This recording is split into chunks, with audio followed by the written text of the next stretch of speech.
Mengawali kajian kita pada pagi ini melanjutkan pembahasan fiqih ibadah kita, di mana kita membahas terkait dengan aurat, dan tentu nanti sampai kepada aurat di dalam salat. Di sebelumnya kita sudah jelaskan pandangan para ulama berdasarkan kepada dalil-dalil yang ada di dalam Al-Quran dan Sunnah Nabi Sallallahu Alaihi Wasallam serta ijma' dan dalil-dalil lainnya tentang batasan aurat bagi laki-laki dan wanita ketika berada di tempat di mana ada orang lain yang bukan mahramnya atau bukan orang yang ada ikatan mahram dengan dia. Apa yang harus ditutupinya dari tubuhnya itu kita sudah bicarakan. Tinggal ada dua masalah sebelum kita masuk kepada perkara aurat di dalam salat. Yang pertama adalah aurat ketika dalam khulwah, dalam keadaan sendiri, tidak ada orang lain yang melihat. Dan yang kedua adalah aurat ketika bersama dengan orang-orang yang ada ikatan mahram dengan seseorang. Nah, ketentuan-ketentuan tersebut tentu merujuk kepada dalil-dalil yang dijadikan oleh para ulama sebagai hujjah. Yang pertama adalah aurat ketika berada di dalam khulwah atau di dalam ulun nas min hauli, tidak adanya orang lain di sekitarnya atau tidak ada kemungkinan terlihat oleh orang. Dalam perkara ini ada beberapa pendapat ulama yang saya nukilkan, tentu nanti dengan dalil-dalilnya. Kalangan Malikiyah berpendapat anna satral auratil mughallazati fil khulwati mandubun ilaih wa mustahab. Mereka berpandangan bahwa menutup aurat berat. Aurat berat itu adalah dua bahagian dari tubuh manusia, ya qubul dan dubur,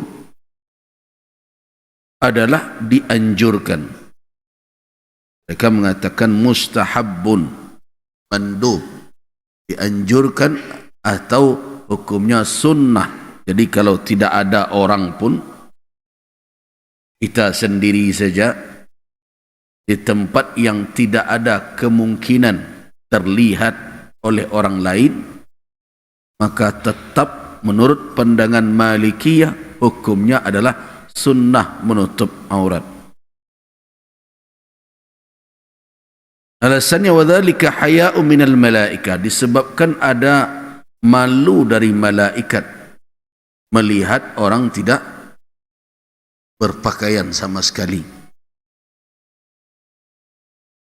Wa qalu, dan mereka berkata, bikarahati kashfiha li ghairi hajatin wal murad bil auratil mughallazah indahum as-sautan wa ma qarabahuma. Dengan demikian tentu pendapatnya kalau disingkapkan apakah haram? Kalangan Malikiyah berpendapat tidak haram tapi makruh, karena menutupnya adalah sunnah, mandub, dianjurkan.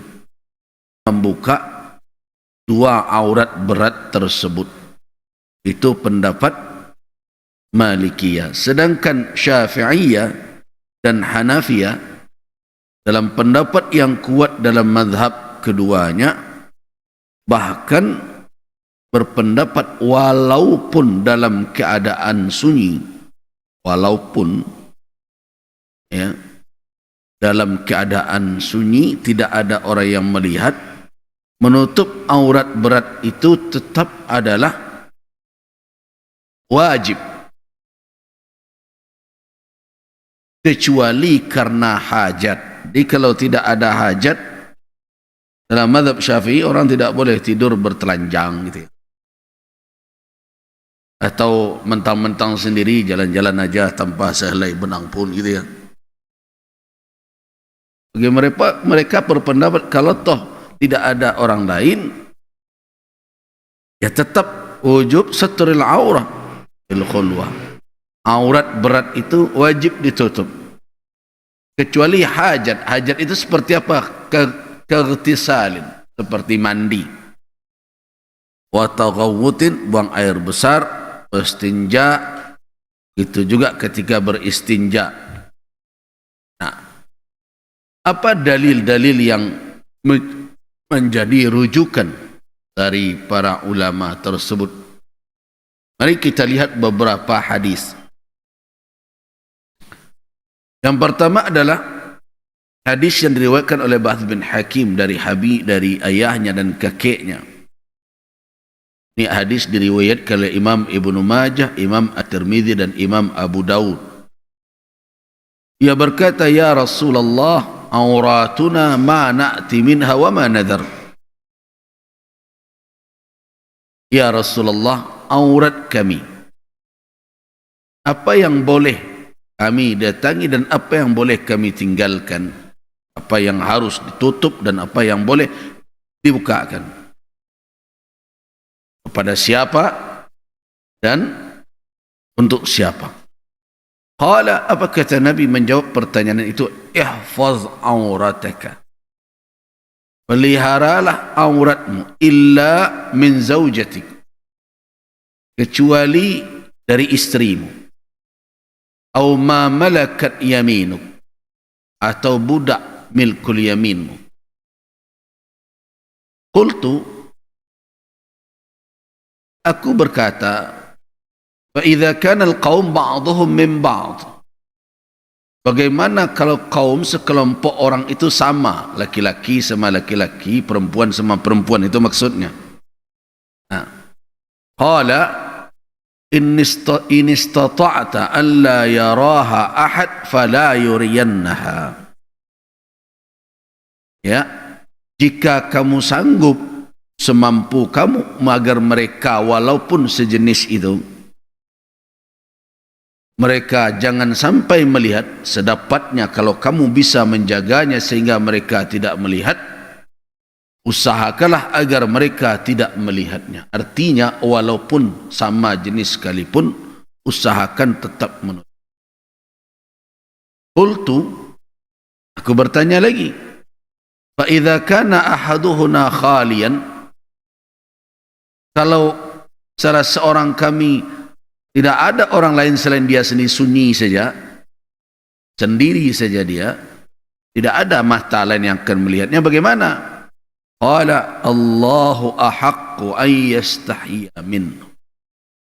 Allah lebih berhak dia untuk punya rasa malu terhadap Allah.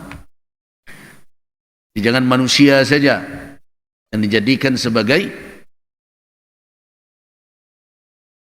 munculnya rasa malu dia. Allah maha melihat. Allah lebih berhak kita untuk malu dengannya. Itulah dalil yang menjadi alasan bagi para ulama bahwa Allah berhak ayyastahya minhu. Allah punya hak agar kita bersikap malu kepadanya. Walaupun tentu, ya, walaupun tentu Allah Subhanahu wa taala jangankan aurat kita, tidak ada penglihatannya, pengetahuannya, pendengarannya yang terhalang dari apapun. Tetapi ini perkara adab. Jadi jangan hanya sebatas beradab kepada manusia, malu kepada manusia, tapi tidak malu kepada pencipta manusia. Nah, ini yang jadi alasan bagi ulama agar dalam keadaan khulwah, dalam keadaan sendirian, di saat orang lain tidak ada sama sekali, tetap diusahakan menutup. Karena itu dianjurkan. Kalau ada orang bertanya, apa gunanya menutup aurat dalam keadaan tidak ada orang itu? Nah, tentu jawabannya adalah beradab dengan Rabbul Alamin. Jawabannya itu. Beradab dengan Allah Subhanahu wa ta'ala. Nah, orang yang tidak melakukan itu tentu dipandang oleh Allah Subhanahu wa ta'ala tidak memakai adab. Itu adalah dalil pertama. Dalil kedua, sebagaimana yang dilakukan oleh Nabi sallallahu alaihi wasallam. Hadis ini pernah saya sampaikan, di mana Rasulullah sallallahu alaihi wasallam pernah menemukan pengembala ternak zakat. Zakat itu kan bukan hanya uang saja, bisa juga binatang ternak. Orang yang punya hewan ternak yang banyak, sapi kah, unta kah, kambing kah, kan yang dia zakatkan adalah hewannya itu. Nah, itu asal dari zakat itu dikeluarkan dari mana? Dari jenis harta tersebut. Jadi kalau orang berzakat emas, ya emaslah yang dikeluarkan. Orang punya uang, uang yang dia keluar. Bagaimana kalau ada orang berjualan baju? Boleh tak bajunya dia keluarkan untuk pembayar zakat? Ya boleh. Memang itu asalnya. Jadi kalau sekarang dijadikan uang semuanya, itu konversi namanya. Dibolehkan karena sahabat Nabi pernah menyampaikan kepada masyarakat di Yaman, berikanlah pakaian dan kain sebagai ganti zakat kamu sekalian, karena itu lebih bermanfaat bagi sahabat Rasulullah di Madinah. Boleh dikonversi begitu. Nah, tetapi asal zakat itu adalah jenis harta itu. Jadi zakat al-mawashi, zakat binatang ternak, ya binatang ternaknya ambil sebagai pembayaran penunaian zakatnya. Begitu juga zakat emas, ya emasnya. Zakat uang, ya uangnya. Zakat tijarah, zakat perdagangan, apa saja yang disiapkan oleh orang sebagai komoditi, ya dari situ. Kalau orang jual piring, ya boleh piringnya dibayarkan sebagai zakat. Itu asalnya. Dan boleh dikonversi. Nah, kalau dikonversi, jelas di situ ada emas sebagai ukuran. Zakat perdagangan emas, termasuk zakat profesi yang saya sampaikan. Sekarang banyak orang yang mengelola zakat tidak nyaman dengan saya, marah karena saya mengkritik pelaksanaan zakat mereka. Aneh ya, lembaga-lembaga umat ketika diingatkan malah marah. Katanya kenapa dibuka kepada orang banyak? Iya, apa salahnya? Itu harta orang banyak juga. Main diam-diam terus. Dan bukan tidak kita lakukan bernasihat. Kalau mereka ingat semua, sudah 3 tempat saya ingatkan. Dulu pernah di Hotel Aksana dahulu, sudah beberapa tahun yang lalu. Mungkin mereka lupa. Sehingga sekarang marah-marah karena ada ceramah saya tentang zakat. Itu menjalankan tugas majelis ulama. Kan hasil rakorda itu harus disosialisasikan, harus disampaikan, tidak diputuskan kemudian dilipat saja, disimpan. Tidak, sampaikan.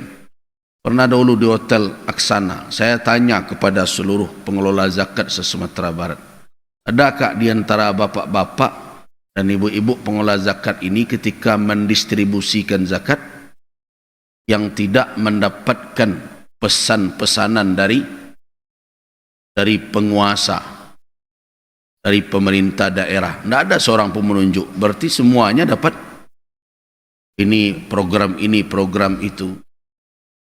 Nah, ini di dalam pendistribusian kita harus tahu. Kemudian berikutnya, di Hotel Ibis dahulu. Bahkan MUI mesti mengeluarkan fatwa tentang apa? Tentang nisab zakat kembali, karena ada kecenderungan ingin menggeser nisab zakat dari emas ke perak supaya lebih murah. Emas terlalu tinggi, begitu. Ya, kecenderungannya supaya banyak juga mengumpulkan. MUI tidak setuju, makanya kita tetap emas dan nisabnya segini. Nah, kemudian yang terakhir di Hotel Rocky di Padang, ada yang meminta agar karena banyaknya lembaga zakat sekarang, minta agar MUI memfatwakan kembali, ada fatwa MUI agar orang berzakat fokus ke Basnas. Tidak mau saya.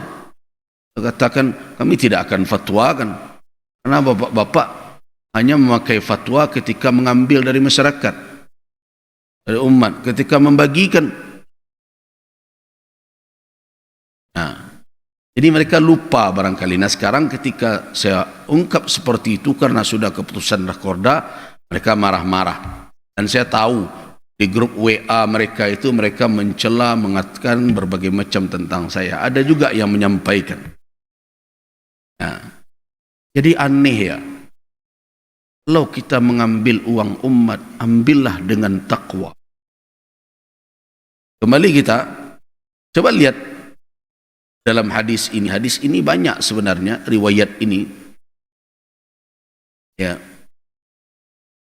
Rasulullah menemukan petugas zakat. Petugas zakat yang mengembalakan ternak, kambing dan berbagai macam di padang rumput. Berjemur, tidak sehelai benang pun melekat di tubuhnya. Ya, di padang rumput, tidak ada orang lain. Ya, berjemur panas matahari, tapi bertelanjang. Bertemu oleh Rasulullah seperti itu. Fa'azalahu, dipecat oleh Nabi. Dipecat oleh Nabi. Orang akan, kalau kita mau tahu riwayat ini, apa urusannya bertelanjang dengan mengurus ternak zakatnya? Kalau kita katakan kan seperti tidak nyambung. Ini kan dia menggembala, urusan dia berbaju lain lagi. Tapi Nabi SAW mengatakan, la ya'malu lana, tidak boleh ada yang bekerja bersama kita. Pekerja kita boleh apa? Orang yang tidak punya malu. Orang yang tidak bermalu tidak boleh menjadi amil kita. Begitu Nabi menjaga. Nah, ada dua hukum di sini kalau kita mau ambil tarik kesimpulan. Yang pertama adalah terkait dengan aurat. Ternyata walaupun tidak ada mata orang lain memandangnya, menutup aurat itu tetap disyariatkan. Nabi menyebutnya itu adalah perilaku tidak bermalu. Nah, tentu sesuai dengan hadis tadi. Walaupun tidak ada orang lain, Allah ahaqqu ayyustahya minhu. Allah lebih berhak untuk kita malu dengannya. Seseorang malu dengannya. Itu adab. Nah, yang kedua tadi itu, orang tidak bermalu nanti diberikan amanah tugas untuk mengelola zakat, kan berbahaya. Orang tidak punya malu, kan tidak selamanya pengawasan mata manusia bisa terus mengikutinya. Nah, ketika dia tidak punya malu, maka dia bisa saja berbuat apa saja karena dia merasa tidak diawasi oleh Allah Subhanahu wa taala.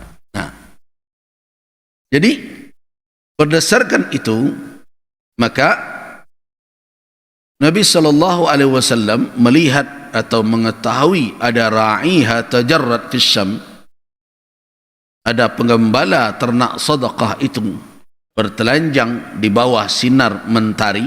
Fa'azalahu, diberhentikan oleh Nabi dari tugasnya itu. Wa qala la ya'malu lana man la haya'a lahu, tidak boleh ada di antara kita yang bekerja dengan kita orang yang tidak punya rasa malu. Itu ada dalam kitab Al-Mabsut karya Al-Imam As-Sarakhsi atau As-Sarkhasi. Kemudian hadis yang diriwayatkan dari Ibnu Umar, di mana Ibnu Umar radhiyallahu anhuma berkata, Rasulullah sallallahu alaihi wasallam bersabda, "Iyyakum wat ta'arri," kata Nabi. Aku ingatkan kamu sekalian, janganlah bertelanjang. Fa inna ma'akum man la yufariqukum illa 'indal ghaiti wa hina yafdi ar-rajulu ila ahlihi fastahyuhum wa akrimuhum. Janganlah kamu bertelanjang karena bersamamu ada yang lain yang tidak berpisah denganmu. Ini dikatakan malaikat. Memang benar. Kalau orang berbicara tentang qarin, tidak ada anak Adam dilahirkan melainkan bersamanya ada qarinu minal malaika wa qarinu minal jin. Ada qarin, pendamping dari kalangan malaikat dan pendamping dari kalangan jin. Dan malaikat la yufariquna, malaikat tidak berpisah dengan kita, tidak meninggalkan kita, melainkan ketika apa? Ketika dua keadaan. Yang pertama ketika kita masuk buang hajat, karena itu berselindunglah dari al-khubus wal khaba'is.